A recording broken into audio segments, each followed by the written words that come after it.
Got my eyes on the scoreboard, feeling the thrill. Moneyline show where I call for play still. Betting on the underdog, watching the odds rise. Smart choices, big wins, that's how we survive. Line shifting fast like the wind at my back. Reading the game, making my pick never lack. Feel the rush when the clock ticks, the tension mounts high. Moneyline show where every day can turn to sky. Moneyline show, feeling the heat, making smart picks, betting fate. Underdogs win, overdogs fall. Moneyline show, where dreams can be tall. Watching the crowd, cheering for the team. Moneyline show. All right, let's just start. I'll play it in the background, though. Coach Schumann, great intro. Great intro. I'm like the Muzak. You know Muzak? Remember that? 97.9 Unity Radio. I don't know. Can you pick the singer? Does it just say like male pop singer? Is that how it works?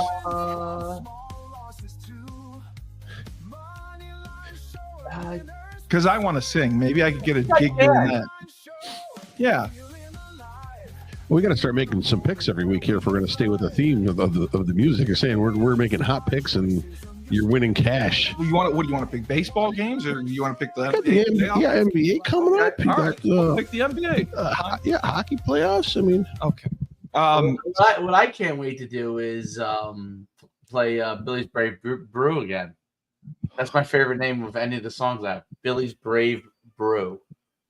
So that's Coach Schumann, and the voice of reason is next to me. And Dave says, just say yes to just say yes to greatness. I like that. I say yes to greatness every day. And maybe you should too. So this is Moneyline, the best sports show in all of the 508. Why would it be? I'm your host, the best podcast and radio host in the U. Why are you laughing at that? Why are you laughing at that? I can't say that. That's my line. Best show, the best podcast. Of course it is. It's like I used the word awesome and phenomenal. Everything's phenomenal. Yeah. So I'm your host, Steve Cully. A lot to get to. A lot of good news. A lot of good news to go over. And Dave, I think we're going to start with what you brought up earlier, because I'd like to get Frank's take on it since he's such a big fan of the WNBA. There was an incident over the weekend involving Indiana Fever's Caitlin Clark and Angel Reese. Caitlin Clark tried to swipe for the ball and ended up fouling her. Reese fell to the ground. She got up and she wasn't very happy. The center for the Fever tried to intervene. Technical fouls were called on Caitlin Clark and her teammate, and I think Reese got a technical as well. As Reese was shooting field goals or free throws, she started to get heckled by hateful fan comments. This was the season opener. They packed in 17,000 people, Frank. 17,000 people for a WNBA game. Yep. So now the WNBA has launched an investigation because, you know, we have to be woke and nice to everyone, and you can't boo. Well, supposedly they were doing some racial comments were made. That's what was said. Yeah. So you've got, you know, that I don't. What this is a great show. It's a great show to sell the product. Talk about the product. You're right. To have the product spread into more corners of this country, more media coverage, more of everything. Because bottom line, before last year, they were dead in the water. There was basically they were averaging 20 fans in the stands, whatever it may be. That's not, maybe 25. It's not entirely. But it's not a followable league. Well, Frank, again, you won't watch the WWE. I will not. So I won't watch it either. You not say I don't watch fantasy things. I watch reality. So basically, the WNBA is fantasy league. So you're comparing the WNBA to the WWE, basically. Listen, fantasy, you could take, and I mean, no disrespect on the women's level. Those women players are great against women, but you could take a group of a solid high school team. I would, and probably wreck through any WNBA team that could be out there. When Dominic Tripp, when he visited me at UConn, he would challenge Diana Taurasi every time. He said, "I'll beat you 1-on-1." Right. And did they ever go against each other? No. Diana was in fear. Well, they were high and drunk half the time. Sure. But no, they never went against each other. To this day, Dom thinks he would have beaten her. I just so to me, the sport has a place if you put it in a place, but as far as athletic ability to compare against what we normally watch on television, what the normal competition level is, it's difficult to watch. I can't watch a superstar like Angel Reese miss 12 layups in a game. Well, she gets her own rebounds, though. Anyone can lead the league in rebounding if they lead the league in lowest field goal percentage. Believe me, I know. I mean, honestly, she's not a nice person either. Yeah, I don't know. I don't know her personally. I don't know. And again, I think a lot of it is for show. A lot of it is again, she wants to attract attention. She wants to be on a level. She does. I do think there's a discernible difference between Caitlin Clark and 99% of the players in the WNBA. She's an exceptional player for that league. Marketable. You can tell that by the fans in the stands. But bottom line, in watching the overall product, I'll try. I'll watch. It doesn't do anything for me. Can I get you to try to watch WWE? No. Okay. Dave, so social media posts during Saturday's game said hateful remarks or noises were made towards Reese after the incident occurred. But it was Indiana's center, Aaliyah Boston, who kept them apart.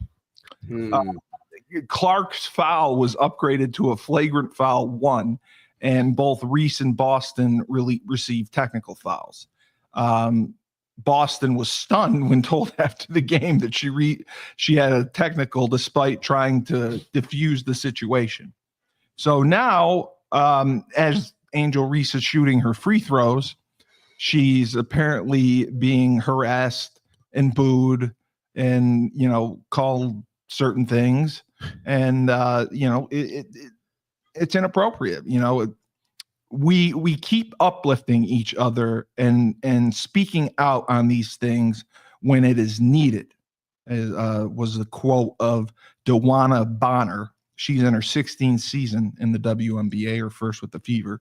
That's not what the players stand for, and it's not what the what were they saying? Nice ass. We don't know. I mean, of course, loved your bikini shot.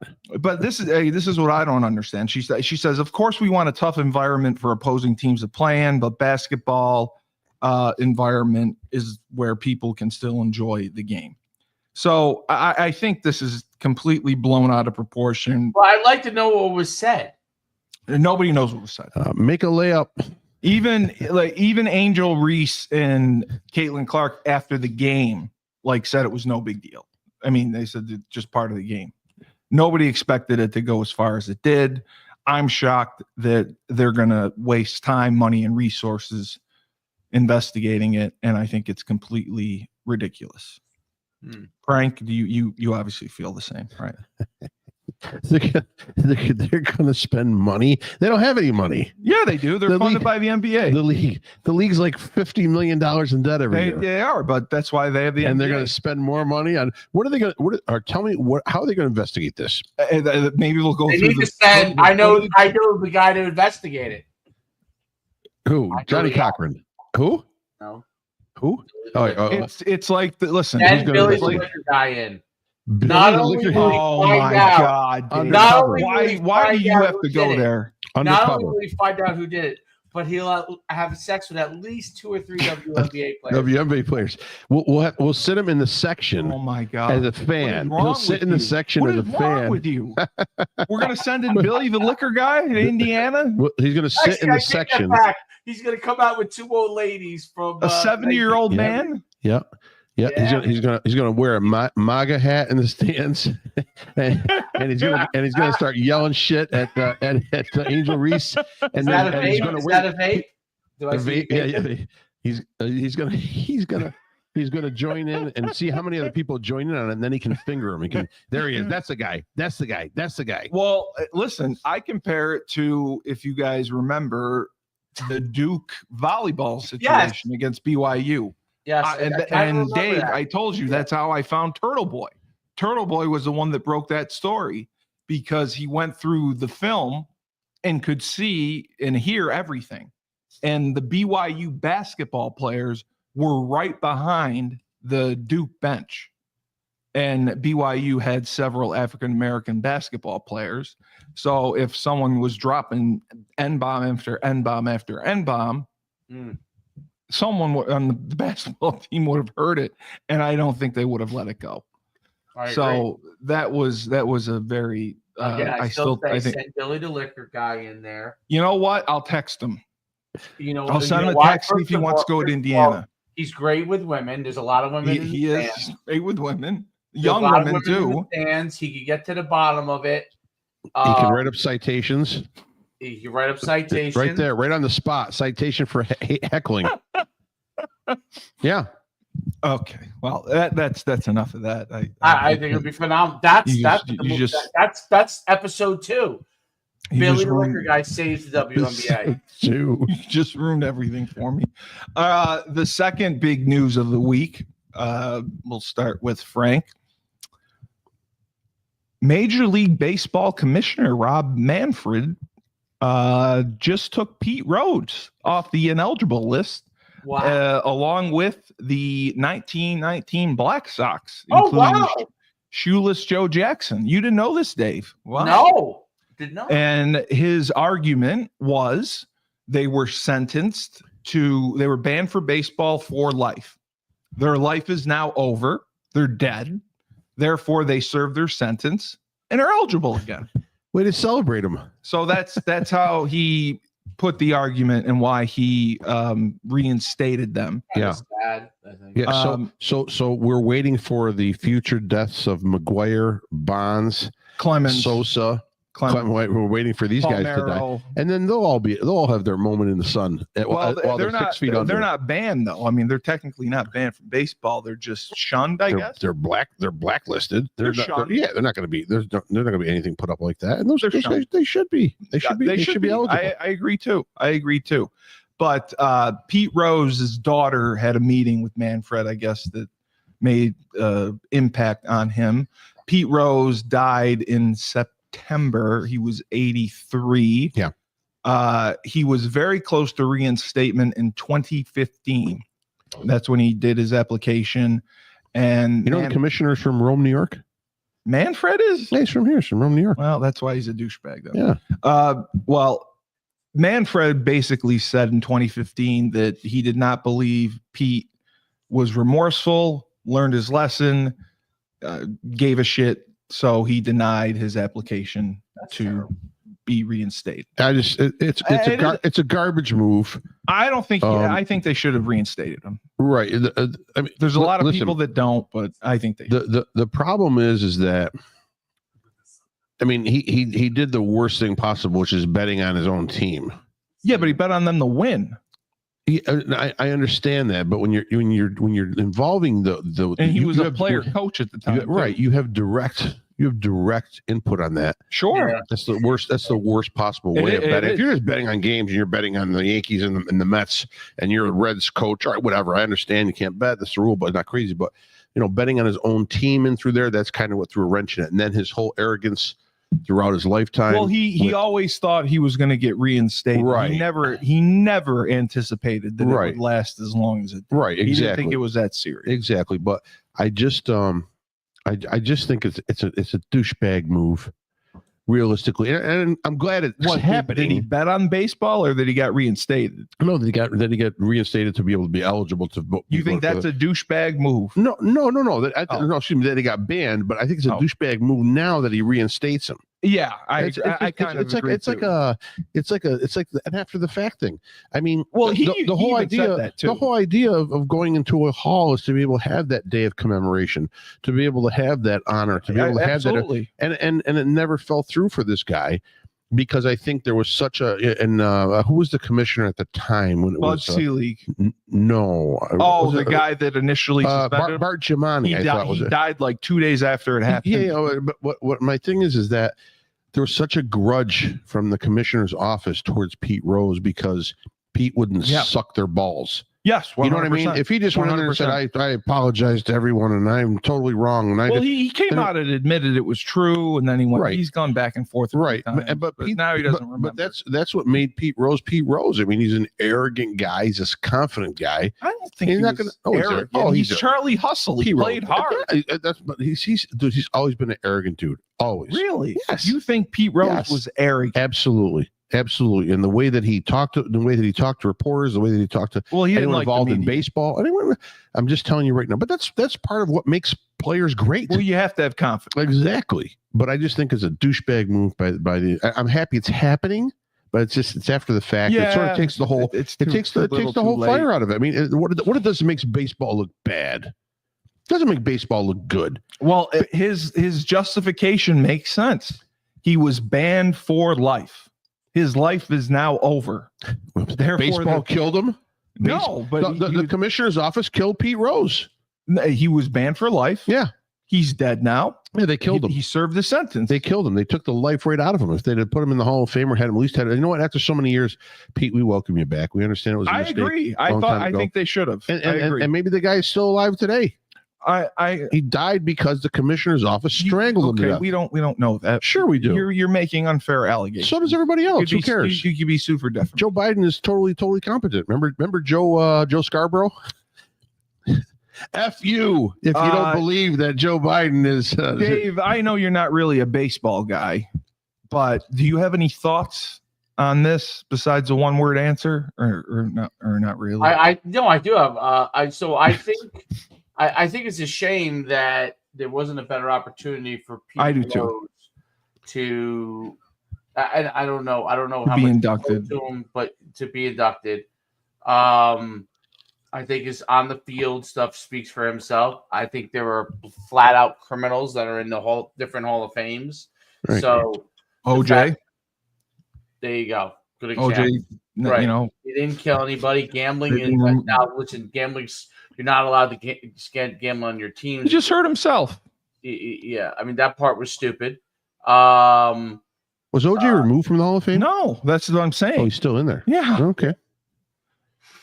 But like the way I kind of look at it is like Steve McMichael. They voted him in. Yeah. They knew that he didn't have much time left. Right. And he got the greatest honor of his life. And he got to experience that before he died. Right. Pete Rose never did. So I think that's unfair. I think the crime, there's DraftKings now. You can bet on games during the games. Reggie Bush got his Heisman Trophy back. I think that Pete Rose definitely should be in the Hall of Fame. No one's going to come close to touching his hit record. And he won championships with the Big Red Machine, I think with the Phillies as well.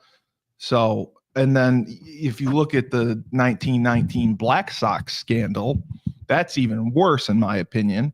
Shoeless Joe Jackson died in 1951. So he technically should have been eligible starting then.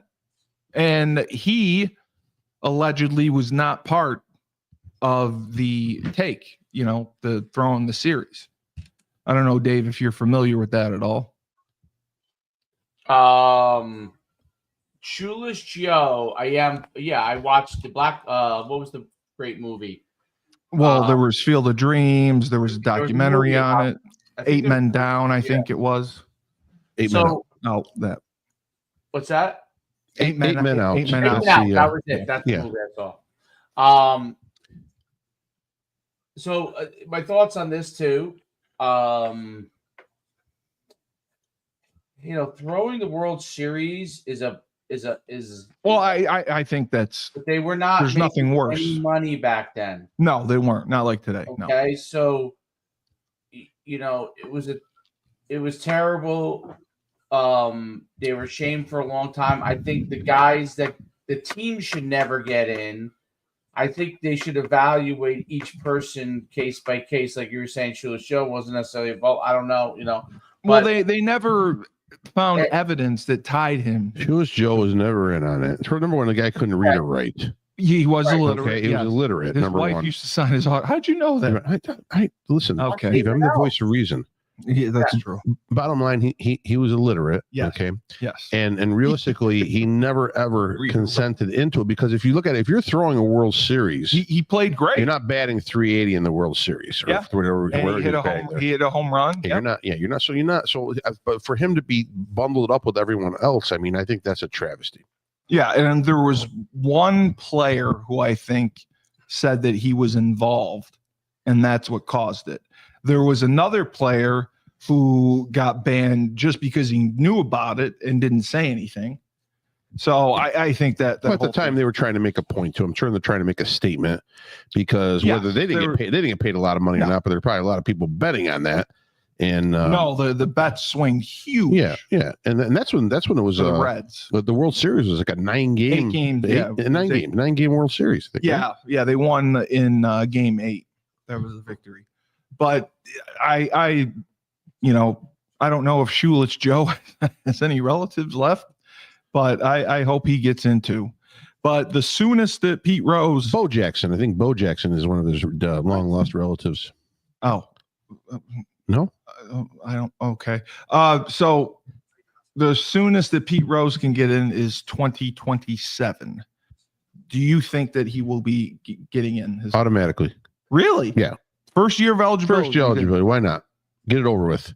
Dave? He's going to get it at some point. Get it over with. Dave? Cave. I know you're not paying attention. So no, I am. So when do I think he'll get in? I think. Do you think he'll get in on the first try or no? I think so. Yeah. Yeah. Okay. The other big news of the day for you. I don't. What did you just say, Dave? I said, was it not controversial enough for you? Who has Moneyline? The other big news of the day, the San Francisco 49ers signed Brock Purdy to a record contract extension. I believe this was the final year of his rookie deal. And they didn't want negotiations to drag out as they had in the past with other free agents, pending free agents. So they got this done. They gave him a truck. They backed the Brinks truck up right to his house. $256 million, I think it was. The Brinks truck went right to his house. 5 years, and fully guaranteed. Yes, he has the best agent. The Deshaun Watson deal. He has the best agent in the world. Whoever it is, it's I thought it was Rosenhaus, but I'll double check it. But so a couple things. Kyle Strongen. Okay, a couple things about this. Why don't you ever just check like on the internet before you? Because I'm trying to host the radio show, Dave. I'm sorry. I'm not good enough. I'm not good enough to check things and look things up and go on Wikipedia and host a radio show at the same time. I'm sorry. So, but you're the best podcaster of all time. You know what, Dave? I knew that you were going to do this to me tonight. I could tell this morning with your behavior and your antics and the cloning that this was going to happen. And in all of Worcester, of Massachusetts. When you and Frank get together, I lose Maine. Control. I have no control. All 5 people in Maine are listening. Yes. The public access radio. That's it. You know what? Yeah, you and Frank. Putting you two together was like just a terrible idea. It's the Ernie and Bernie show. Hello. Hi, Ernie. Is this playing? Yep. I can see this going on right now. Unity Radio playing this music. Ernie plays jazz. Ernie plays jazz. Oh my God. This is Billy sung in. So Brock Purdy getting paid. Killed it. He's had good numbers, but he's obviously had a ton of talent around him. Right. He was drafted the same year as Trey Lance. Jimmy Garoppolo was the starting quarterback, led them to the playoffs or Super Bowl, I can't remember, got hurt. Purdy comes in, I think it was week 10 or 12, does fantastic. They have a good playoff run, and they ended up losing, but he never relinquished the job. And they got rid of Garoppolo. Trey Lance got traded. Is Brock Purdy a franchise quarterback worthy of a Patrick Mahomes, Josh Allen, Lamar Jackson? He is now. He got paid. Well, that's what I'm saying. I mean, is that what he's worthy of? He's a facilitator more than anything. Like, well, he can't put the game on his back to win. You don't know that yet. You may know more this year. I mean, granted, McCaffrey is still there, but Debo's gone. Yep. They lost a lot of guys. They lack some depth on both sides of the ball. So now let's see what he can do with Kittle and Ayuk. Yeah. I mean, and now they got to dig up some people. So there's an opportunity for him to come out and shine and look better. I think it's these signings of this magnitude is just outrageous. Well, it's a fear. It's a fear by a general manager and an owner of losing out on a talent, not being able to replace that immediately. Yes. Right. So you may have a 2-year window before you can find someone to replace a guy like Purdy, even if Purdy's considered a top 10 or 15 quarterback. There's just not enough guarantees out there at the quarterback position to be able to gamble as much as at other positions. You know what I mean? You can always hide. You can hide other positions. You can't hide the quarterback position. No, that's got the target on his back. Dave knows that. Right. They're always looking at him. He's the guy that's got to produce, right? His numbers are more valid than any other number on the team. Absolutely. So it's a matter of, you're going to pay the guy. He's got to shine through right now, and they're afraid to lose him. Dave, Brock Purdy, guaranteed money, $260, highest paid player. Do you think do you put him in the top 5 of NFL quarterbacks right now? Would you rank him in the top 5? Brock Purdy? Let me think. I think he's more of a facilitator. Josh Allen, Lamar Jackson. He's not top 5. I know you're right. But he's ahead of Brock. I don't know. It's Patrick Mahomes, Josh Allen. Who else we got? Josh Allen, Lamar Jackson, Jake Burrow. Joe Burrow. Maybe Herbert. Herbert could be up there. They're all I like CJ Stroud. I mean, I think CJ Stroud. He hasn't had enough. Excellent. Dak Prescott. Yeah. Dak Prescott. I think the bottom line is that the quarterback should just get paid a lot of money, and that's one guy do with that. Yeah, taking up $60 million of your salary cap. That's just man, God. That's just what I think it is. But that's sports in general. Look at the Celtics. The Celtics signed Jaylen Brown. Yeah, to $50 million a year. Well, basketball's outrageous. The cap is $154. They have a luxury tax, but the cap is $154. But there's only 12 guys on a basketball. But he's 30% of the team. Oh, yeah. You know what I mean? Yeah. And you got Jason Tatum, who's making like $34 million or $35 million a year. Jesus. So I mean, what does that break down after 82 games? You're getting paid a lot of money per game. If you're getting a couple $100,000 per game, more than that. Yeah, more than that. If you're making $50 million a year and you got 82 regular season games, you're getting paid about $700,000 a game. Jesus, wow.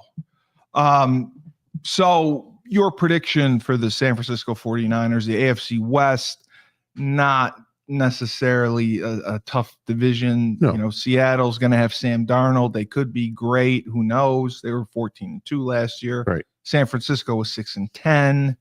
San Francisco will be better. The Rams were good. Do you think the 49ers make the playoffs? I do. I would say yeah. At this point right now, I would say yes, without a doubt. Coach, greatness? Yeah. 49ers? They're definitely gonna make the playoffs. I mean, they're definitely gonna make the. You say it barring an injury. I mean, you say it like I just asked a stupid question. But barring Christian McCaffrey going down again, barring one of their stars going down. But McCaffrey, that plays a big role, man. If that dude can't play, McCaffrey's everything. Right. That's a tough thing to ask a team to scale in. Yeah. I mean, they had a couple other backs that took this. Gonzalez kid, I think, was at tail a little while. Then they had the Warren was at tail for a little while, and they produce, but not the way McCaffrey does. No. So, barring a McCaffrey injury, I say yes. Dave, I really didn't appreciate your tone when you answered my question. You answered my question like I asked a dumb question. And I didn't think it was stupid. I thought it was very intelligent, just so you know. Sure. The other news in the NFL this week. Sure. Yeah, I know you're paying attention. I don't know what you're watching, but it's not us. So this completely angered me and blew my mind.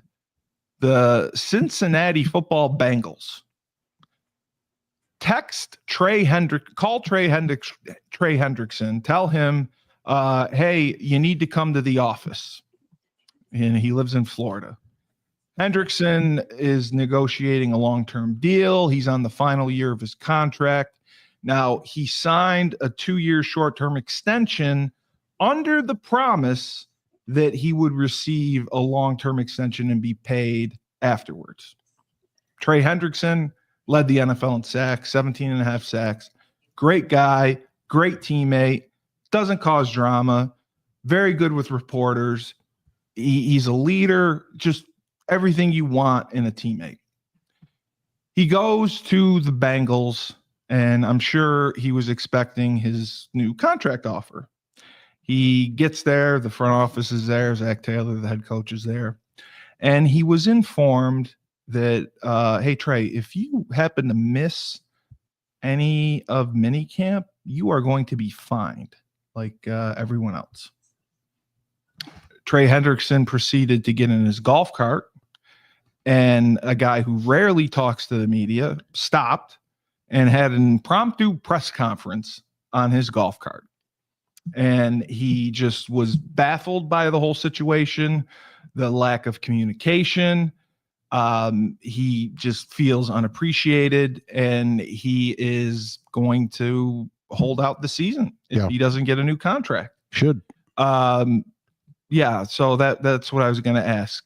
Are the Cincinnati Bengals, I mean, they spent a fortune and paid Jamar Chase, T. Higgins, Joe Burrow. They would not pay Trey Hendrickson. If you look at his salary, but people complain about his age because I think he's 30, and the guys that make more money than him are older or of the same age. So I don't think age can be a factor. Right. Are the Bengals just that inept of an organization that they would do this to this man? Well, a leader of their team? It sounds like it right off the bat, because bottom line, he's your best defensive player, and realistically, your defense is horrible. Yeah. The Bengals defense all year, I mean, they had a little rally late in the season, but their defense was atrocious. So you got a guy that, first of all, edge rushers are at a premium. Exactly. So he's going to get paid no matter what. If he goes to another team, he's going to get paid. Yep.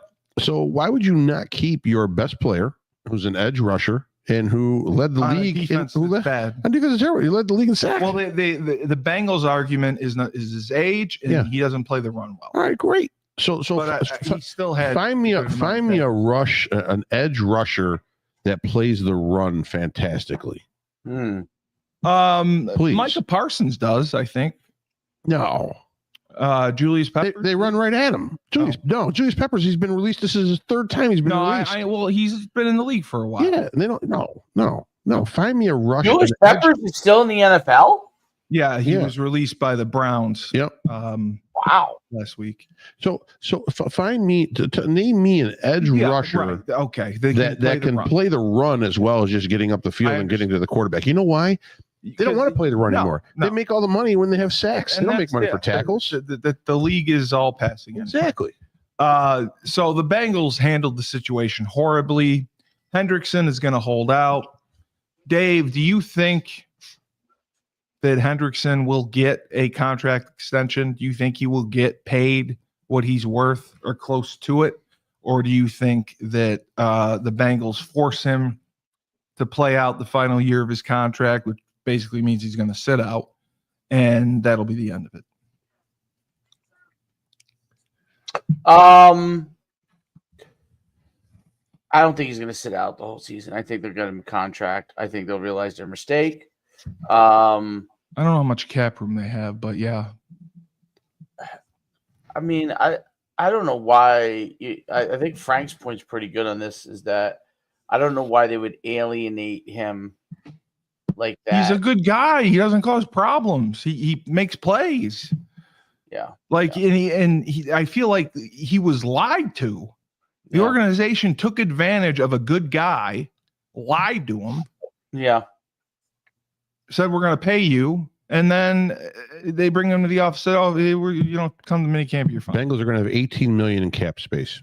That's all they have right now. 18 million. Oh, so yeah, they don't have enough money to do much. They're going to have to definitely make some moves. Because I mean, between Burrow, Chase, and Higgins, sure, I mean, that's like $100 million. They're eating up probably a third of the cap. Yeah. So Dave thinks he's going to get a deal. What about you? Voice of reason. I don't know. I mean, I hope they come to their senses. If not, trade him. Trade him. I don't know if he has a no trade clause or. If I believe he does. Yeah, but if he wants out, if he's holding out, he wants out. I think you're right. I think he likes Cincinnati, but I mean, if they're not going to pay him, trade him. I don't think anyone likes Cincinnati, to be honest. Listen, I know a team that would take him right away. Washington. Yeah. They need an edge rusher. They have cap space. Hold on one second. Tyler King. Okay. The other thing I wanted to ask you was about Coach Nick Sirianni. He got a contract extension. Yeah. Very early into his contract. I was kind of surprised by that, but he, back-to-back Super Bowls. Has Philadelphia ever stuck it to any of their players or coaches? Buddy Ryan. Yeah, but Buddy caused his own Cunningham. demise. Randall Cunningham, they stuck it to Randall? Like they dumped him. I mean, but I'm just saying. To me, Philly. I mean, signing Barkley, Chip Kelly. Chip Kelly was terrible. They fired him after a year. Yeah, but that's not sticking it to somebody. If you stink, you got to go. I'm just saying to the guys that produce. Javon Curse, I think they stuck it to. Yeah, I mean, you may be right on that one right there. You may, but I mean, I don't see it happening often in Philadelphia. I think Philadelphia, they take care of their own. If you're a proven player and winner, they're going to take care of you. It's like Kansas City too. Kansas City, if you're a proven player and you're a winner, they're going to take care of you. Yeah, no, I agree. I agree with that. I was just surprised that he got a multi-year extension. Yeah. So quickly into his contract. Dave, what did you think? Repeat that part again. I missed that. Here we go. Nick Sirianni got a contract extension, and what was the amount though? I will check that. He got a multi-year extension. Okay. It does not. Are there any cheesesteaks involved? It does not list It does not list the amount of money. The amount of money. I think Sirianni has done a wonderful job and deserves an extension. Yeah. He won a Super Bowl. What more can he do? No, I know. And this was from. Remember, he was teetering on the fence of being fired. Yeah, I did always think that was a little. Wait, he was this year? Yeah, beginning of the year.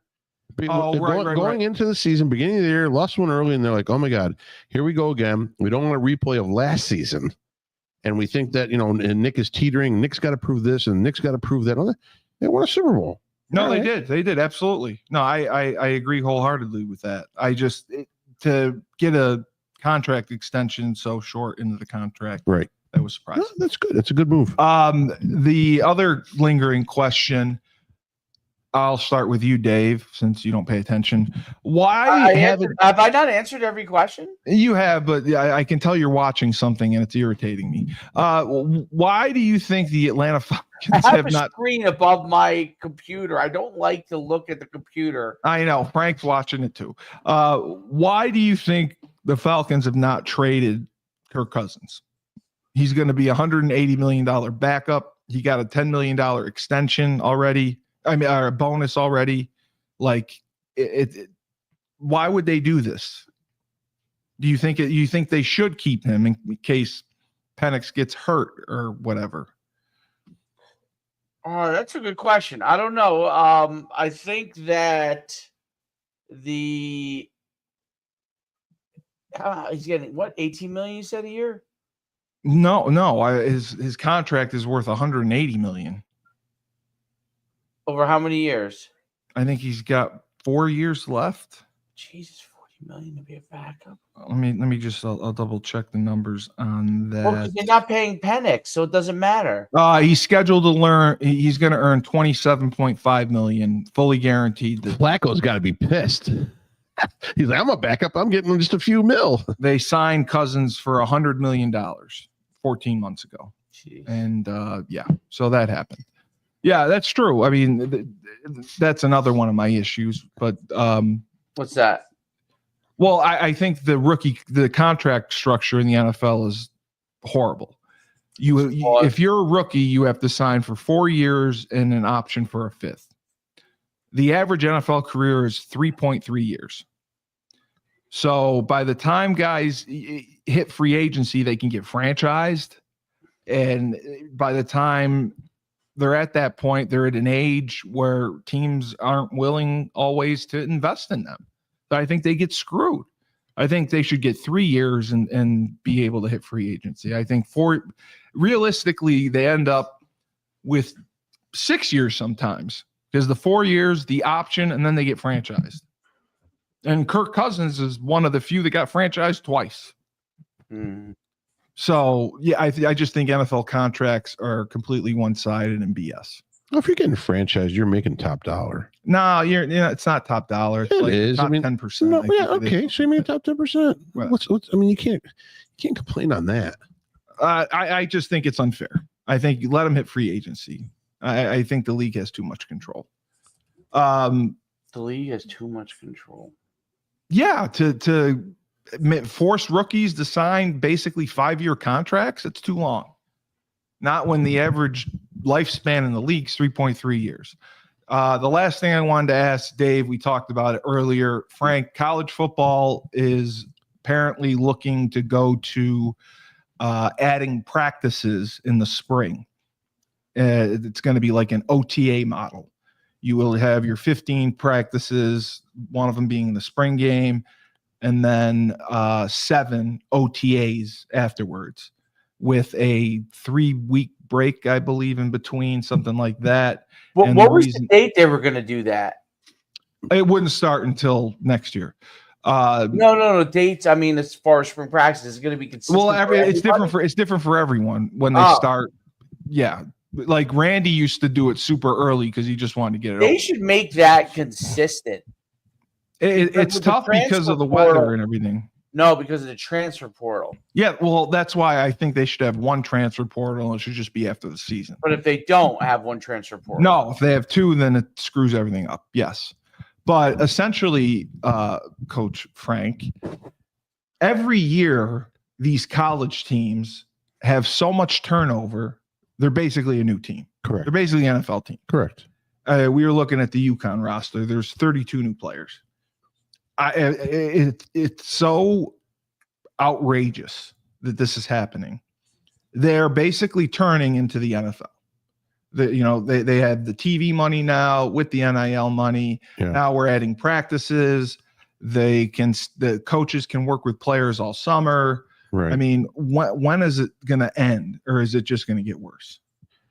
Yeah, I mean, I think it's going to get worse. I really do. I agree. No one's going to regulate it. I don't see a stop to it. I know that coaches. I mean, I wouldn't. When you see guys that say they don't want to coach anymore, no, because there's no time off. Right. I mean, when you see that, you're talking about guys that are have been dedicated to the sport for their lives, and they said they've had enough. And I don't think it's going to get any better. I think it's going to be worse. Dave? Transfer portal? I mean, no, not talking about the transfer portal. The OTAs possibly being added on to spring practice to make it 21 practices. The 15 in pads, the 7 would be like OTAs in the NFL with a 3-week difference. So they could develop their guys more? Yes, it's because they say they need more time. But if they have a spring transfer portal, what does it matter? Well, again, I mean, not everyone loses a lot of guys in the spring transfer portal, but they do. There's 4,500 guys in it right now. I do agree with that. They have to cut it to one transfer portal. And I maybe you do need OTAs. I just think it's excessive. I mean, listen, if you're paying guys, they are correct. I don't see any issue with that. But the only thing I do, as a former player, I fucking hated spring ball. I did too. It was a waste of time. I thought it was You never accomplished anything. Well, I mean, you learn stuff. Like, no, you don't. Not really. You basically beat your head into the other person. They do, yeah. They beat the crap out of you. Yes, 100%. And I just didn't like that. It's just busy work. I just thought it was like the coach's opportunity to pit guys against each other. And I'm the wrong guy to ask on this stuff. No, you're right. That is spring practice. I agree with you. My friends who are coaches that are like, all right, we're gonna get. I hate spring practice. I hated it. It was a waste of time and whatever. Okay. I think there was only. I don't think I only got to. I didn't even know if I got through a spring practice without an injury. I think every spring practice something happened. Yeah, because you go right from winter workouts in the spring practice. It's tough. I think you get no rest. I think it's dumb. All right. But well, anyway, that's that. I think you should do spring work. I don't think you shouldn't do. No, I do. Work. I do. It doesn't have to be full pads and. I don't. I mean, I agree. They have to. The problem is they want to find out who the starters are for this going into the season, and they want to find out especially who's the quarterback for the season. In those situations, with the transfer portal, you don't even know anymore. So that's the problem. Yeah, I mean, I'm just trying to think. Like they want the extra time. If you add 7 more, so you said 7 more practices, 22 practices, but not practices. They're just OTAs. Non-padded. The whole thing OTAs. I agree, and most teams do. They go lighter in the spring, but we'll see how it shakes out. I would be curious to hear what college coaches think of. Yeah, well, no, they were the ones who wanted it. They said we need more time with the kids because there's so much turnover. Here's what college coaches want. This is just the truth. They just don't want to recruit.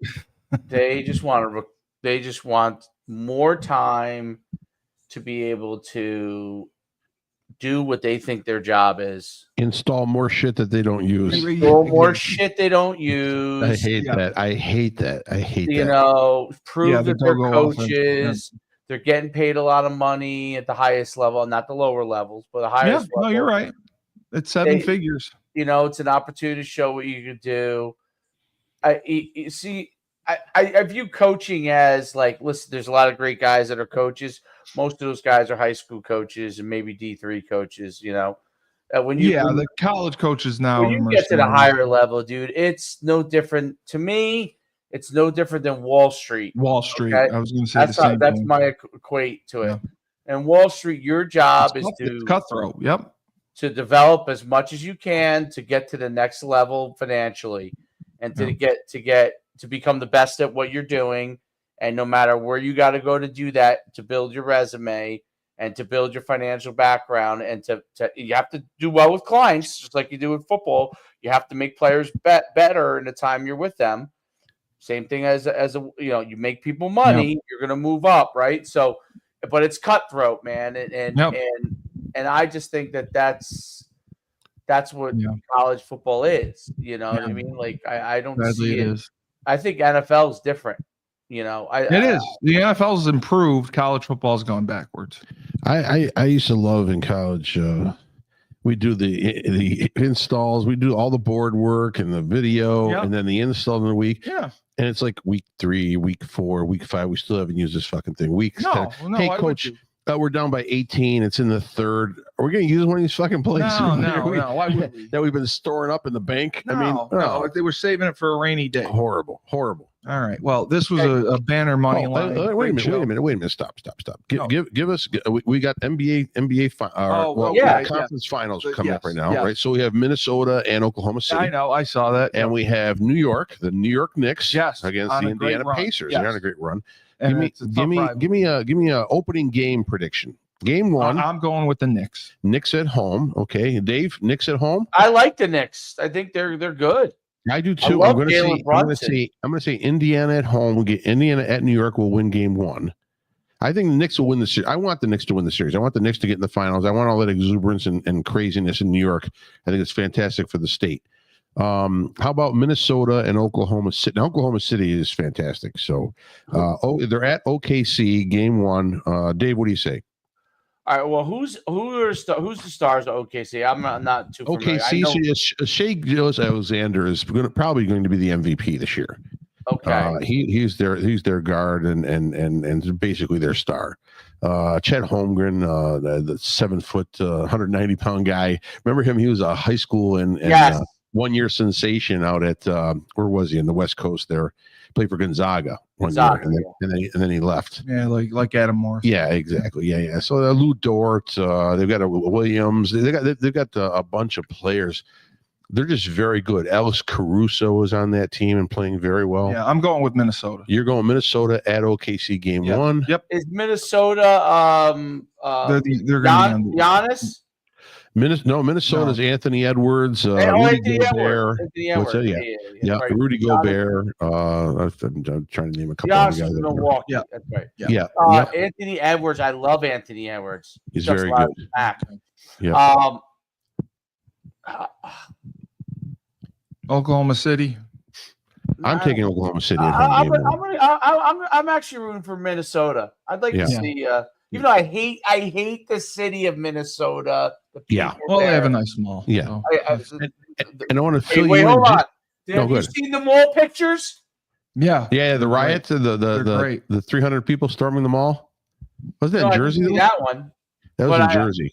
We'll talk about it on Rebel Republic. All right, wait a minute. So, we got to get going. Yeah, I know, but let's fill why? What is there? Ticket prices at Madison Square Garden for Wednesday's game. Yeah, they're going to be down on the floor. Yeah. Down on the floor. If you want to be in the VIP section, $84,000 a ticket. Yeah, that makes sense. That's about right. Steve, how come you want to get going? I thought you wanted the show to be good. So because Tyler can come on Rebel Republic, he's harassing up in the rafters at MSG, almost $800 to sit against the wall. And in the nosebleeds. I agree. That's incredible, isn't it? Great job, guys. Great job. So, Voice of Reason. Yep. Oh yeah, here we go. Bring it home. I'm Steve Kelly. This has been 97.9 Unity Radio Moneyline. I'm the best podcast host in the universe. Remember, when life gives you lemons, don't make lemonade. Just snort some blow off of Billy's balls.